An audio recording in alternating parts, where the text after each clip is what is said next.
ท้องผูกท้องเสียสองคนนี้ไม่สนใจเด็กไปสองคนตามมุสา3 คนนี้ไปด้วยกัน2 คนนั้นตามมุสาแล้วก็คนหนึ่งที่ท้องเสียอยู่ที่นั่นทำยังไง2 คนนี้เกิดความรู้สึกว่ามาด้วยกันแล้วทิ้งอยู่เพื่อนกำลังถ่ายทุกอยู่ทิ้งไม่ได้มุสาไม่สนใจ2 คนนี้บอกว่าต้องไปดูคนที่ถ่ายทุกอยู่บอกกับเป็นมุสาว่าจะไปดูเพื่อนถ่ายทุกอยู่ว่าเป็นเพื่อนสนิท3 คนไปด้วยกัน4 คนกับมุสาแล้วเขากำลังพูดถึงทองก้อนหนึ่งตอนฟูแล้วก็คนที่บอกถ่ายทุกนั้นกำลังกดทองมันอยู่ก็คือโกว่ากดทองโกหกว่าจะถ่ายทุกกำลังเก็บอยู่เก็บทอง2 คนกำลังมา2 คนบอกว่าไม่ได้ต้องแบ่งกันเจรจาทำข้อตกลงกันไม่จริงๆแล้วไม่ได้ยากไม่ได้อะไรมากมายไปทำงานวะต้องดีลกัน3 คนต้องดีลกันแล้วก็ทำงานวะแล้วก็เก็บทองไม่ได้ทำอะไรดีใช่มาอย่างง่ายๆทะเลาะกันเดียวนาเอง3 คนนี้บอกต้องแบ่งกันต้องดีลกันต้องแบ่งให้เท่ากันคนนี้บอกไม่ได้ฉันมาก่อนฉันนั้นคนวางแผนฉันมายังฉันเห็นก่อนฉันเจอก่อนฉันต้องเอาได้มากกว่า2 คนนี้บอกไม่ได้มาเจอกันเองด้วยกันแต่จนกระทั่งมาถึงเที่ยงแล้วไม่จบเองปัญหานี้แก้ปัญหานี้ไม่ได้แบ่งกันไม่ได้ไม่ลงตัวแล้วก็หิวข้าวต้องไปซื้อข้าวก่อนเกี่ยงกันเองทีนี้เกี่ยงกันเองไปไม่ได้ทีนี้ตอนนี้เรื่องตกลงทำไว้ก่อนไอ้ที่ไว้ก่อนคนหนึ่งไปซื้อข้าว3 คนไปซื้อข้าว2 คนที่นี่คนไปซื้อข้าวแล้วกลับมาคนที่นี่2 คนที่อยู่ก็คือเตรียมไม้คนละท่อนแล้วก็ตั้งข้าวก่อนแล้วก็3 คน 2 คนถือไม้คนละต้นทุกคนไปซื้อข้าวกลับมาคนที่ซื้อข้าวตายแล้วกับเรื่องทองนั้นเพื่อนกัน1 ตายเหลือ2อยู่กัน3 คนตายแล้ว1 เหลือ 2ทำไมล่ะเรื่องทองทำให้ตายถึงกับตายช่วยกันตีกันจนกระทั่งคนตายการตกลงกันพอกลับมาเรา2 คนร่วมกันตีคนหนึ่งถ้าหากว่า3 ส่วนก็คือต้องเป็น3พอ2คือแบ่งกันหาร2จบไปแล้ว1เหลือ2เหลือ2ตัวละครมี2 ตัวหาร2ถ้าเป็น3กันเยอะจะได้ส่วนแบ่งน้อยเป็น2แต่ก่อนที่จะแบ่งกันกินก่อนพอกินเสร็จแต่พอกินเสร็จทั้งสองคนนู้นคนนี้ทั้ง2 คนก็คือต้องท้องเสียท้องผูกคนนี้ไปซื้อข้าวเหนียวกันแล้วก็กินที่ร้านแล้วก็ใน2 ห่อนี่ก็คือใส่ยาพิษเข้าไปบอกกลับไปแล้วก็คือจะใส่ยาพิษ2 คนนี้ตายฉันก็จะได้สรุปว่าคนที่ตายไปก็ใส่ยาพิษนั่นก็คือดุนยานั่นก็คือการเห็นดุนยาก็คือเห็นในสิ่งนี้ด้วยกับ2 พี่น้องด้วยกับพี่น้องกันลงกับหลานมีปัญหาก็เพราะอะไรเพราะว่าดุนยานี่แหละก็คือปัญหาของดุนยาไม่ใช่เราไม่ใช่ความเมตตาจบแล้วก็มุสากลับมาอีก3 คนตายไปแล้วมุสาบอกว่านั่นก็คือความเสียหายดุนยาไม่ใช่เราไม่ใช่ความเมตตาเป็นมุสีบะความเสียหายที่เกิดขึ้นแล้วทำไมถ้าหากว่าดุนยาก็คือเรามัดความเมตตาแต่นบีมาไม่ได้มาคืออาจารย์ได้กล่าวว่าเราะห์มะตัลลิลอาลามีนฉันไม่ได้ส่งมาเป้าหมายอื่นนอกเหนือจากเราะห์มะก็คือความเมตตาเนี่ยกับของมนุษย์ทั้งหมดเราะห์มะตัลลิลอาลามีนทำไมนบีไม่พาเงินมาคนกับพระไม่มีกระสับกระส่ายไม่มีเงินแม้กระทั่งว่าจะซื้ออุลามะได้กล่าวว่าความมีเกียรติของนบียิ่งกว่านบีมุสาก็กำพร้าเช่นเดียวกันแต่จะแก้ปัญหาที่อีกและก็นบีของเราก็เช่นเดียวกันความต่างกันระหว่างนบีของเรากับนบีมุสาความมีเกียรติของนบีมุสาdanความมีเกียรติของนบีมุสลิมมีความมีเกียรติยิ่งกว่ามุสาลิสลามdanใครก็ตามที่พิเกตกันเนี่ยkan dia fikir dia junub Nabi memang naik แค่ว่าคน คนที่มาเนี่ยเพื่อจะรับอามิสจ้างกับการพิจารณานบีไม่มองตาไม่มองเขาคนที่พิจารณานะไม่สนใจไม่เหลียวแลตั้งแต่แรกไม่เฉง้อไม่มองนะก็ไม่มองคนที่ให้ความสำคัญกับเนี่ยก็คือนบีห่างไกลคนที่พิจารณาไม่ไปเหลียวมองไม่ไปมองไม่สนใจคนนี้เรียกนบีคือฮาลิมาตุสซะดียะห์ก็คือแม่นมซะดียะห์ฮาลิมะห์ซะดียะห์แม่นมของนบีอบูตาลิบถามว่าใครบอกว่าฉันก็คือฮาลิมาตุสซะดียะห์ก็คือแม่นมแม่ฮาลิมะห์ซะดียะห์ฮาลิมะห์ก็คือนิสัยดีไม่พิจารณาเป้าหมายก็จะเลี้ยงนบีอัลลอฮ์ให้คนที่พิจารณาเนี่ยอัลลอฮ์ปกป้องนี่ไม่ให้เข้าใกล้นบีมูซาพูดถึงนบีมูซาอะลัยฮิสสลามแม่ของมูซาอะลัยฮิสสลามใส่มูซาลงไปในกล่องไม้ใส่ไปในแม่น้ำไนล์แล้วก็คนน้ำไปยังพระราชวังของฟิรเอานแล้วก็อาเซียเมียของฟิรเอานเลี้ยงเป็นคนมูซาแล้วก็ให้นมทั้งหมดมาเป็นแม่นมของมูซาอะลัยฮิสสลามเรียกมาทั้งหมดใครสามารถจะเป็นแม่นมให้กับลูกของฟิรเอานคนที่มาก็คือฟิกเกตเนี่ยไม่มีใครสามารถให้แม่นมได้เพราะว่าให้สามารถให้เป็นแม่นมของลูกกษัตริย์ได้อะไรอีกล่ะเป็นแม่นมของลูกกษัตริย์อะไรอีกเนี่ยสบายพอตั้งมูซาก็ปลีกมูซาก็ไม่มองไม่เอาเป็นที่ต้องห้ามสำหรับมูซาสำหรับคนที่ฟิกเกตเนี่ยเป็นที่ต้องห้ามสำหรับมูซาสลามแค่ว่าเรื่องเต้นนมคนที่พิจารณาเข้าไปในท้องไม่ถึงกับฮารามแต่เป็นที่ต้องห้ามสำหรับผู้หญิงที่พิจารณาอัลลอฮ์ไม่ให้นำนมนั้นหลังเข้าไปในคนหนึ่งในท้องของเราสักคนหนึ่งคนที่จะนำพาศาสนาอัลลอฮ์เป็นที่ต้องห้ามจนกระทั่งมูซาไม่มีนมไม่สามารถดื่มนมได้พูดถึงในอัลกุรอานว่าฮันรัมนาอะลัยฮิมเป็นที่ต้องห้ามนะครับน้ำนมจากผู้ที่มาจากฟิกเกตจากดุนยาด้วยกับความมืดมิดของผู้ที่ฟิกเกตดุนยาไอ้นั้นไม่ใช่สุภาพของเรือไม่ใช่ฮารัมต้องห้ามก็ให้ค่าจ้างอันสิบจ้างนั่นไม่ใช่ขโมยมันไม่ใช่กลมเครือแล้วก็ไม่ใช่ต้องห้ามถึงแม้ว่าจะเป็นที่ฮาลาลแล้วแต่ก็ไม่ได้เช่นกับสรุปนบีคนหนึ่งอัลลอฮ์ให้ต้องเป็นที่ต้องห้ามสำหรับรอซูลคนหนึ่งนั่นก็คือความมีเกียรติของนบีคนหนึ่งได้กับอาหารการกินแต่เราต้องมากในการตักวาในการยำเกรงกับสิ่งที่ชุบฮะก็คือกลมเกลือและก็สิ่งที่ฮารามก็คือต้องห้ามไกลอีกนี่เขาพูดถึงอามีรของเขาคืออับดุลชาตันก็คือออกไปกันที่เดลีก็คืออับดุลชาตันนี่คิดมา2 เดือนที่ซาอุดีแล้วก็ในยุคนี้ไม่มีคนพายุว่าก็คือนักศึกษาไทย5 คนแล้วก็อินโดอีก7 คนยุอันก็คือเขาผู้บรรยายเป็นคนที่แปลภาษาคนที่เป็นอามีรจุมาคือด็อกเตอร์อับดุลชาตันบรรยายมัสตุราทุกครั้งที่จะบรรยายมัสตุราจะพาคนบรรยายไปฟังด้วยไปร่วมไม่พาคนอื่นไปพาคนพูดไป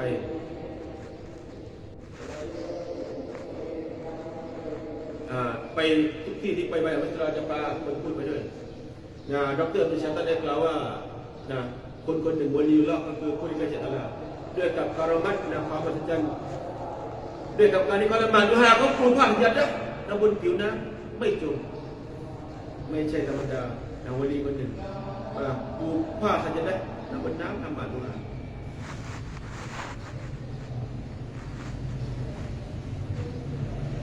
แล้วก็พอละหมาดเสร็จแล้ว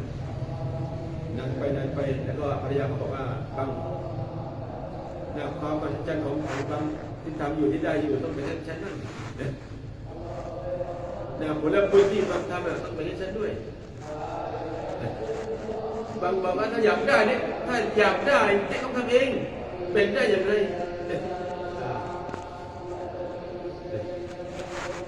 ไม่สามารถไม่มีส่วนแบ่งไม่มีส่วนแบ่งไม่มีส่วนแบ่งสำหรับผู้ที่อยากได้ต้องทำเอง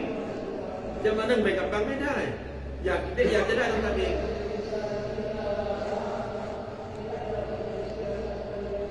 นะไม่มีส่วนแบ่งนอกจากผู้ที่กระทำใครอยากได้ต้องทำเด็กอยากได้จะต้องทำเองนะเป็นงั้นไม่ได้แล้วก็ทะเลาะกันเองทะเลาะกัน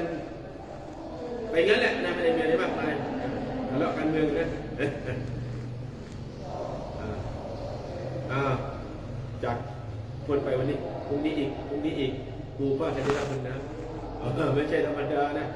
ปูผ้าจะได้รับบุญนะก็เรามัดความมหัศจรรย์สามารถที่จะยืนอยู่บนน้ำได้ผ้าจะได้บนน้ำปูผ้าจะได้แล้วก็ขึ้นไปบนแจนได้นะพอวันนี้ปูผ้าจะได้ขึ้นไปแล้วก็เปียกน้ำจมน้ำเด็กบอกว่าฉันบอกแล้วการมัดของบังก็ต้องมาให้ฉันด้วยฉันว่าแล้วบอกบังแล้วนะการมัดของบังนี่เพราะฉันแล้วก็บังบอกว่านะดิการมัดมาจากดิได้ไงดินอนอยู่บังดิคิดอยู่อะไรล่ะเป็นแบบนี้กลับมาตลปัดที่บังการมัดเขาต้องจะรู้ว่าฉันรู้ไหมทำไมเพราะอะไรบังถามว่าฉันทำอยู่เพราะบังเพราะเด็กได้ไงนะอาหารการกินที่บางกินเข้าไปนี่ฉันติเกตทำด้วยกับการติเกตอีกอ่านกุรอานอีกอาหารที่บางกินเข้าไปฉันติเกตเมื่อคืนฉันทำกับข้าวไม่อยากจะติเกตที่เกียรติเกตเพราะอะไรบางไม่ไปให้กับฉันบิสมิลลาห์ก็ไม่อ่านข้าวสารฮาลาลด้วยหรอเป็นที่อนุญาตว่าทุกท่านเพียงแต่ว่าไม่ติเกตในการอาหารการกินอะไรก็ให้กรมัดออกเลยนี่เขาถามไม่เข้าใจไม่ได้พูดอยู่แค่ว่าไม่ติเกตแล้วไม่ใช่ว่าสุภาพคุณเพื่อยังไม่ได้ถึงว่าคุณเพื่อแค่ว่าไม่ติเกตเป็นที่ฮาลาลเป็นที่อนุมัติแล้วกับข้าวของเขาในทางของเขาไม่ใช่เอาคนอื่นแค่ว่าไม่ได้ติเกตอัลลอฮ์ให้กรมัดความมันจะออกจมน้ำ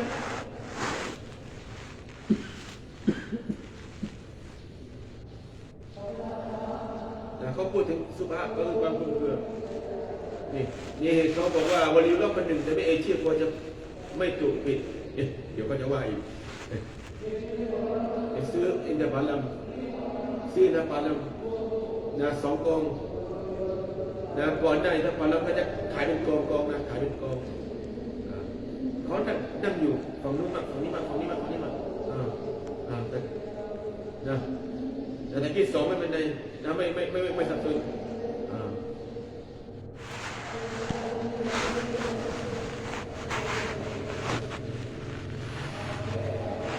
แล้วก็ในระหว่าง2 กองนั้นไม่ใช่ว่ากินกองนู้นมากองนี้แล้วก็พอนำกลางคืนเข้าฝัน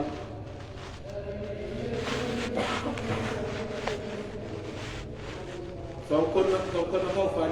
พูดวันลีจุลลอฮ์คนหนึ่งอัลลอฮ์ไม่รับอามัน40 ปีเพราะอะไร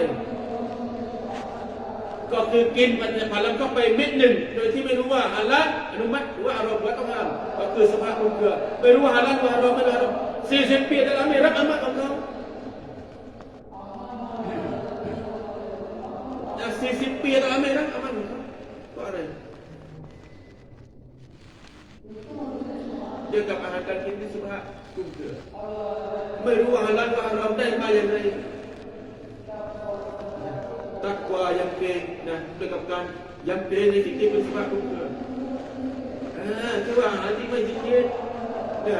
ความเข้มแข็งของอิมานของอามันถ้าออกอามันที่มีการลึกถ้าเราตัดออกพี่น้องที่มีเกียรติที่มีเกียรติดุนยาไม่ใช่ว่าแก้ปัญหาให้กับศาสนานบีมุฮัมมัดวะมาอัรสลัลรอฮ์มะตันลิลอาลามีนไม่ได้ส่งมาเป้าหมายอื่นเป้าหมายเพื่อเรามัดเพื่อประชาชนทั้งมวลส่งมาด้วยกับตัวเก่านบีมาด้วยกับตัวเก่าสักบาทก็ไม่มีดุนยาคือเป็นที่เสียหายดุนยาเสียหายเงินเสียหาย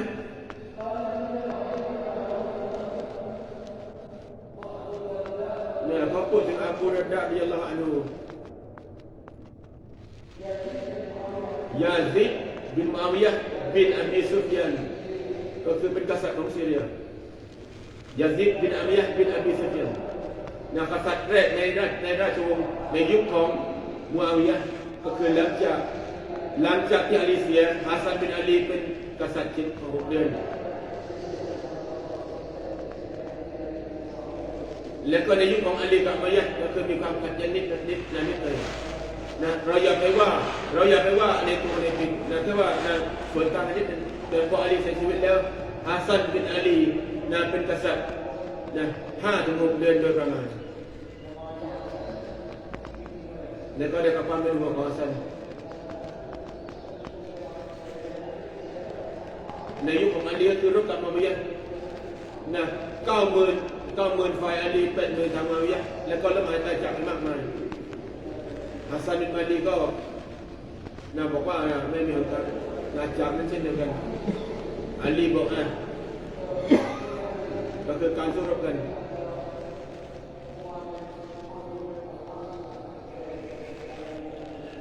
แล้วก็อัมรูบินอาสก็คือยกดาบขึ้นเป็นสัญญาณว่าจะทำการยุติการรบคนที่เหลือบอกอาลีว่ายุติทำไมเห็นว่าจะชนะอยู่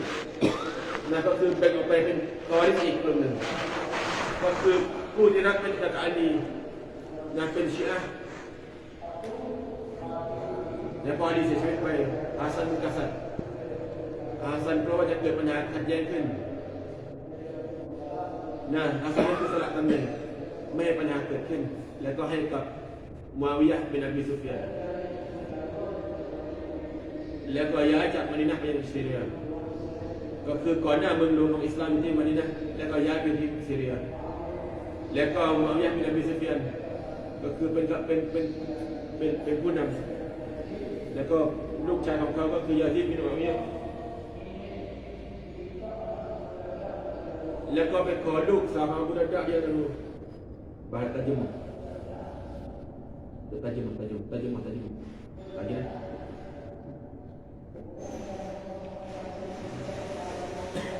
แล้วก็ขอความร่ำรวยไม่ได้อบูดัรดะห์ไม่ให้ในอายะตุสซอบะห์เล่มที่ 2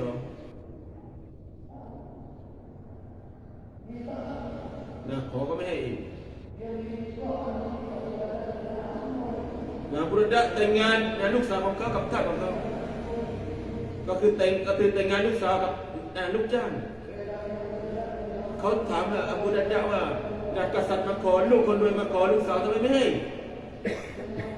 ทำไมถึงให้กับทาสยังไงล่ะศาสนาลูกสาวของฉันหากไปอยู่บ้านหลังใหญ่โตละหมาดของลูกสาวของฉันฟิกร์อาคิเราะห์การฟิกร์ความคิดกับอาคิเราะห์ดุนยาสบายไปอย่างนั้นแหละเป็นห่วงเรื่องการศาสนาถ้าหากว่าศาสนาลูกของฉันไม่ปลอดภัยฉันไม่ให้นั่นก็คือฟิกร์ของอบูดัรดะห์เป้าหมายว่าศาสนาสมบูรณ์เกิดขึ้นเป้าหมายให้ลูกสาวของฉันปลอดภัยในเรื่องศาสนากลัวว่าได้ดุนยาแล้วก็จะลืมศาสนาได้ศาสนาแล้วก็ได้ดุนยาแล้วก็ลืมการศาสนาลงทางดุนยาเป็นได้ปลอดภัยลงดุนยาได้ศาสนาเป็นเมียของกษัตริย์ได้ศาสนาหายไปก็คือเสียหายนั่นก็คือฟิกร์ของซอฮาบะห์ศาสนาอันดับ 1อับดุลลาห์บินมุซาฟะห์ซาบิรยาลานูอับดุลลาห์บินมุซาฟะห์เป็นน้องบุญธรรมของอบูดัรดะห์พี่น้องร่วมสาบานกันอับดุลลาห์บินอัลฟาก็เป็นผู้ที่พยายามอบูดัรดะห์ให้เขารับอิสลามอับดุลลาห์บินมุซาฟะห์ในยุคของอุมัยเป็นอัมรุบินส่งไปอับดุลลาห์บินมุซาฟะห์ยังรูส่งไปยังรู300 คนเป็นพร้อมกับอับดุลลาห์ไปยังโรมแล้วพอไปถึงโรมก็คือถูกจับอับดุลลาห์บินมุซาฟะห์แล้วก็ถูกจับทั้งหมด300 คนอย่างจับโรมใส่เข้าไปในคุกจับเข้าคุกจับขังคุกแล้วก็เรียกอับดุลลาห์บินก็ให้จะเป็นศาสนาจากอิสลามเป็นคริสเตียนไหมถ้าหากว่ารับนั่นก็คือโรมโรมอาณาจักรโรมครึ่งหนึ่งจะให้กับเจ้าครึ่งหนึ่งจะให้กับเจ้าแล้วก็ให้แต่งงานกับลูกสาวของฉัน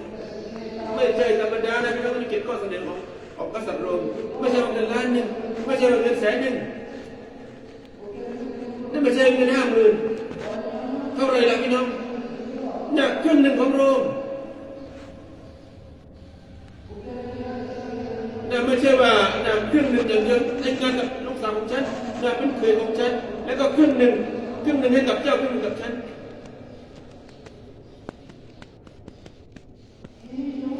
นั่นคือการทดสอบและคนทำงานศาสนาอะไรล่ะคือทดสอบกับดุนยาทดสอบกับดุนยาดุนยาไม่ใช่เราไม่ใช่ความเมตตาดุนยาก็คือการทดสอบเนี่ยวันนี้เราออกดาวะเนี่ยเพราะว่าออกดาวะแล้วก็ไม่สบายการทดสอบไม่ใช่ดุนยาเนี่ยพอทำงานดาวะนี่ดุนยาอะไรให้มาเนี่ยได้กับการความยากลำบากการทดสอบsahabat imtihan adalah nikmatan dunia. Apa dunia? Kau ni dalam bahasa tu macam imtihan. Kalau Abdullah bapak ni tahu ni, tahu saja lah. Apa yang dapat sebenarnya?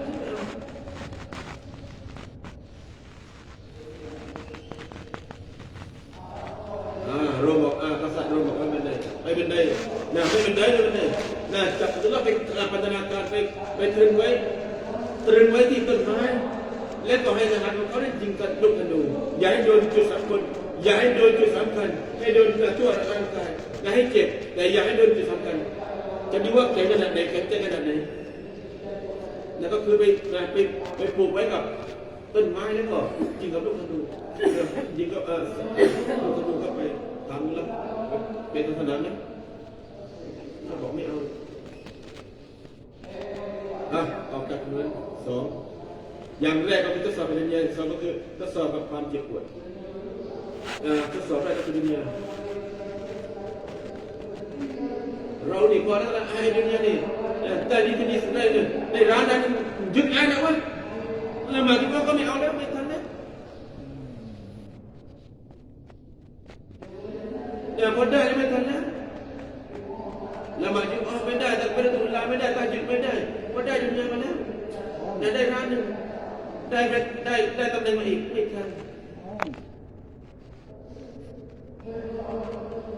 เอาตัวละมา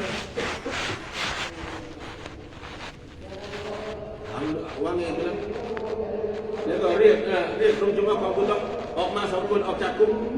แล้วก็ตั้งเตาตั้งเตาแล้วก็จุดไฟแล้วก็ตั้งกระทะแล้วก็ใส่น้ำมันเข้าไปถามมันดูนะจะเปลี่ยนศาสนาไหมไม่เปลี่ยนถามลูกพ่อเองว่าเปลี่ยนศาสนาไหมไม่เอาแล้วก็พาลูกพ่อไป2 คนแล้วก็ใส่ลงไปในกระทะที่ร้อนๆแล้วก็ร้อนให้น้ำมันก่อนหน้ากระทะดูนะก่อนหน้ากระทะเข้าไปแล้วก็ถ้าหากว่ายังเขียนข้อนี้ไม่ยอมอีกก็จะเป็นอย่างลูกพ่อเลยเราบอกไม่เอาเห็นอยู่ตามตาก็ไม่เอาว่าเด็ดทีมขาก็ไม่เอาแล้วก็ให้พาไปพาไม่ได้ขึ้นตามตัวเราร้องไห้คนนี้พาไปมาบอกกับกษัตริย์ว่าพอจะมีลูกทางแล้วเพราะว่าเราร้องไห้ตอนนี้จากกี้บอกว่าก่อนหน้าเราคือแข็งกล้าตอนนี้เริ่มท่าที่จะอ่อนลงแล้วก็เรียกมาตัวเราเป็นศาสนาไหมตัวเราบอกไม่เอาแล้วก็ร้องทำไมฉันนั้นปวดร้าวเลยกับการที่ตลาดให้มีชีวิตเดียวให้เจ็บปวดได้ทีเดียวถ้าหากว่าตลาดให้วิญญาณของฉันเท่ากับรูขุมขนในตัวของฉันก็จะใช้เจ็บมากกว่านี้อีกถ้าหากว่าตลาดให้วิญญาณของฉันเท่ากับรูขุมขนในตัวของฉันแล้วก็บททดสอบแรกก็คือดุนยา2ก็คือความเจ็บปวดอย่าง3คือชีวิตและไม่สามารถเปลี่ยนแปลงหัวใจของซาบัดได้ไม่รู้จะทำยังไงกับตัวนั้นอย่างที่4ก็คือให้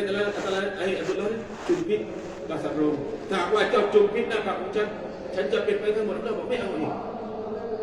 อับดุลลาห์บอกว่าถ้าปล่อยฉันคนเดียวฉันไม่เอาแต่ถ้าปล่อยทั้งหมดฉันได้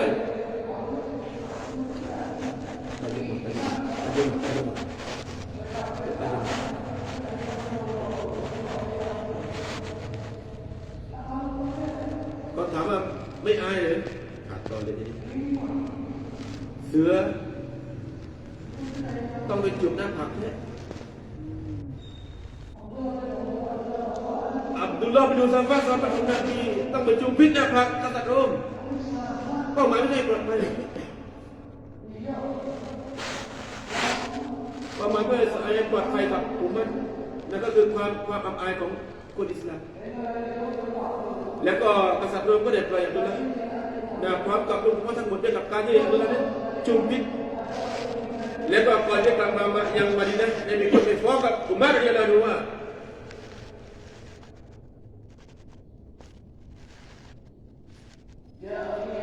ได้ไปแจ้งว่าโอ้อา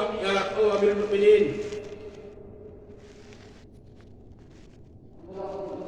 อับดุลลาห์ได้กระทำการสิ่งที่เสียหายมันมีถามว่าทำไมไปจูบหน้าผากกษัตริย์โรมนั่นก็คือความอับอายของอิสลามเขาถามอับดุลลาห์ถามคนมาฟังว่าอับดุลลาห์จูบพิษพระใจปลอดภัยคนเดียวกลับมาเราจะตีเขาจะทุบเขาจะลงโทษเขาคนที่มาฟ้องบอกว่าที่จูบพิษหน้าผากกษัตริย์โรมไม่ใช่ว่าปลอดภัยคนเดียวแต่ปลอดภัยทั้งหมดอุมัรได้บอกว่าการจูบพิษของอับดุลลาห์คือมีเกียรติพอกลับมาก็คือเราจะต้องทั้งหมดจะต้องจูบพิษเกี่ยวกับการมีเกียรติของเขาให้สลามให้ปลอดภัยนั่นก็คือความมีเกียรติ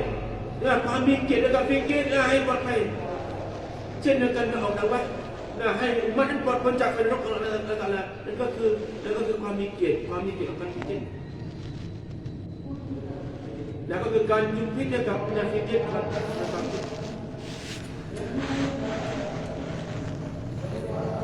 ก็คือปัญหาเดี๋ยวนี้ก็คือยาพิษศาสนาไม่ใช่ยาพิษ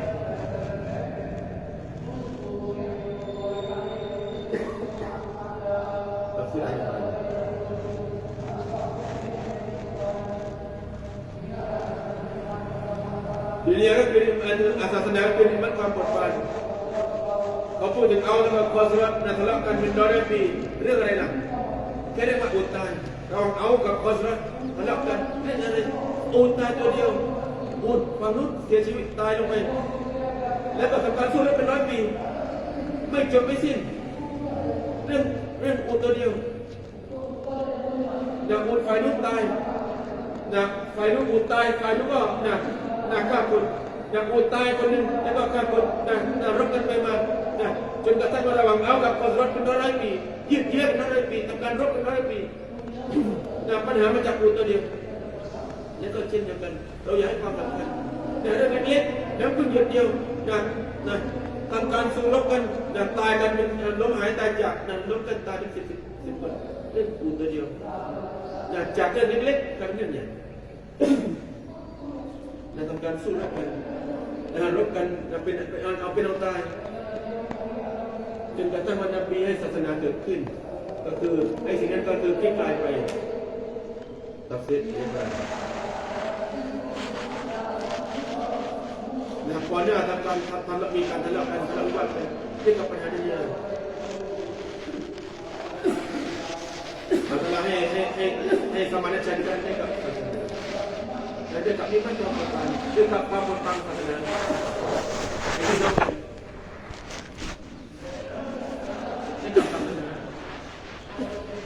แล้วก็ที่เราไม่ได้เขาบอกเขาไปกินมัน